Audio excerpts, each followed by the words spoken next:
اب ایک اور کلاسفکیشن ہم اس کی کریں گے، وہ ہے ایگزاسٹیبل resource.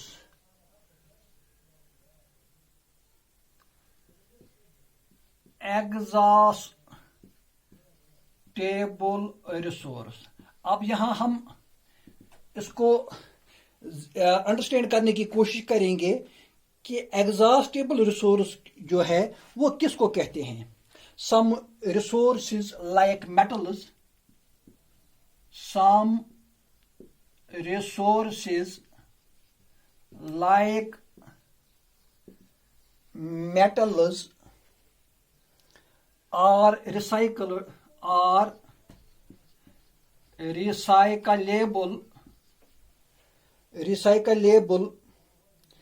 and some like fossil fuels and some like fossil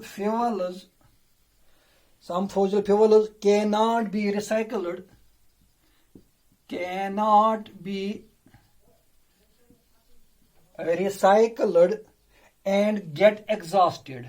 and get exhausted with their use.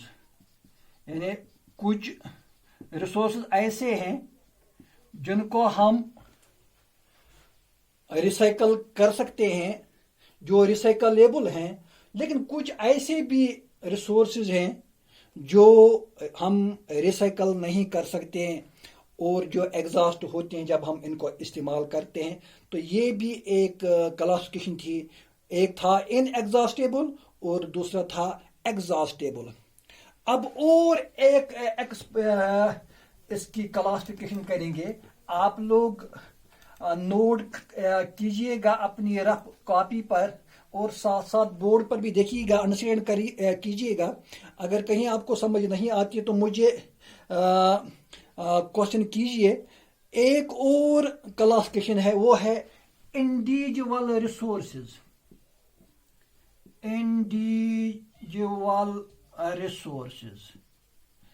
تو اب ہم یہاں دیکھیں گے کہ انڈیویجول ریسورسز کن کو کہتے ہیں. ایکچولی انڈیویجول ریسورسز ہوتے ہیں پرائیویٹ ریسورسز.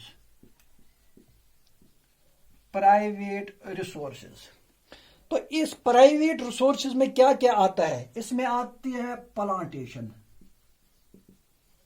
کہیں کسی نے باغ بنایا، کسی نے گارڈن بنایا، کہیں پاسچر لینڈز ہیں، گھاس کے میدان. اسی طرح پاؤنڈز ہے،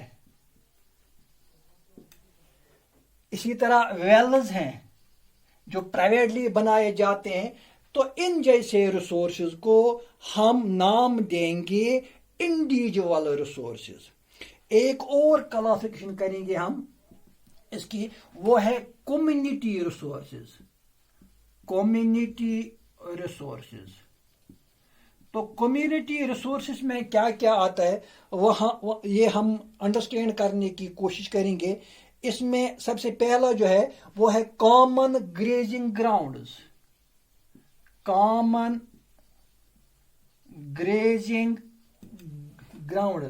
یعنی میں آپ کو یہاں ایگزامپل دے رہا ہوں. کامن گریزنگ گراؤنڈز کن کو کہتے ہیں؟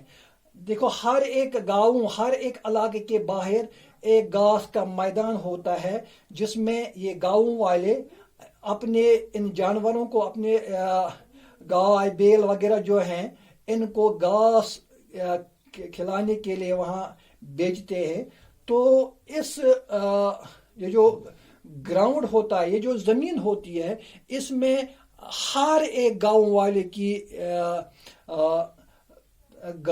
والے کی ملکیت میں ہوتی ہے کہ وہ اپنے چرواہوں کو وہاں، اپنے جانوروں کو وہاں گھاس کھلائیں گے. تو یہ کمیونٹی ریسورسز میں آتا ہے.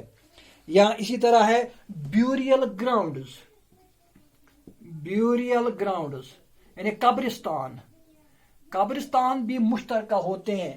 ہر ایک گاؤں کا، ہر ایک محلے کا اپنا اپنا گریو یارڈ ہوتا ہے جس میں وہ اپنے مردوں کو دفناتے ہیں، زمین میں قبروں میں ڈالتے ہیں. تو یہ بھی کمیونٹی ریسورسز میں آتا ہے. اسی طرح کچھ ہے، ایک اور ہے ولیج پانڈز. ولیج پانڈز یعنی گاؤں کی ایک مشترکہ ملکیت ہوتی ہے چشمہ، جس میں سارا گاؤں کے لوگ اس میں پانی لیتے ہیں. تو یہ اس کو بھی ہم کمیونٹی ریسورسز میں نام دیں گے. تو اس طرح سے کلاسیفیکیشن کر کے ہم نے اس ریسورسز کو مختلف کیٹیگریز میں ہم نے ان کو کلاسیفائی کیا ہے. اب بس آج اتنا ہی.